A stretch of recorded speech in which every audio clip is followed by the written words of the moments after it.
Assalamualaikum warahmatullahi wabarakatuh. Halo anak-anakku sekalian, apa kabar?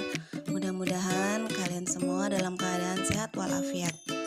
Baiklah, sebelum belajar, marilah kita berdoa terlebih dahulu. Berdoa dimulai. Selesai. Ya, pada kesempatan kali ini kita akan lanjutkan math lesson kita tentang sistem koordinat, sekarang bagian kedua. Yang perlu ibu tekankan pada kesempatan kali ini adalah cara membuat titik atau gambar pada garis koordinat. Bagaimana caranya? Pertama, buat garis mendatar untuk sumbu X. Ya, kemudian buat garis tegak untuk sumbu Y. Nah, kemudian berilah titik di setiap garis dengan jarak yang sama, misalnya setengah sentimeter. Kemudian, tulis angka pada daerah bagian kanan dan atas untuk nilai positif, dan untuk daerah kiri dan bawah untuk nilai angka negatif. Perhatikan baik-baik ya, jangan sampai meletakkannya terbalik. Nah, kemudian kita akan remember tentang pembagian kuadran pada sistem koordinat. Kuadran 1, kuadran 2, kuadran 3, kuadran 4.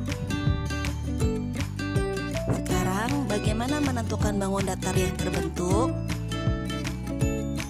Misalnya, buatlah titik A, B, C, dan D dengan koordinat yang sudah tersebut. Maka ketika dihubungkan akan membentuk bangun apa?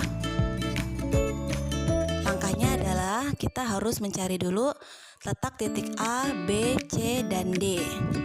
Kemudian berilah koordinat. Titik A negatif 5,3, titik B 3,3, titik C 3,-3, dan titik D negatif 5,3. Setelah mendapatkan semua titik, barulah kita hubungkan titik-titik itu dengan garis.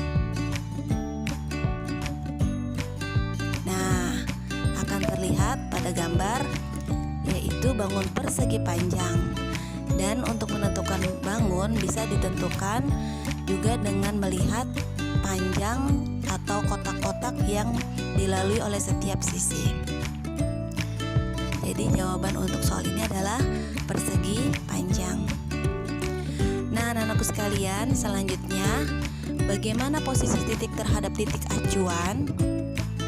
Misal, posisi titik A terhadap titik acuan 0,0 adalah yang perlu kita perhatikan, mulainya atau startnya adalah terhadap titik acuan. Kalau di sini titik acuannya 0,0, maka mulai dari titik 0,0 tersebut. Kemudian kita bisa lihat ini 2 langkah ke kanan atau 2 satuan ke kanan, dan kemudian ternyata 3 satuan ke atas. Nah, seperti ini. Misalkan pada titik acuannya adalah titik tertentu. Berapa jarak pos 2 terhadap perumahan? Berarti ini titik acuannya terhadap perumahan. Maka dimulai dari perumahan startnya, yaitu 10 satuan ke kiri, 1 satuan ke bawah. Coba sekarang nanti kalian cari berapa jarak tenda 2 terhadap perumahan. Berarti mulainya dari perumahan. Coba juga jarak kolam terhadap perumahan.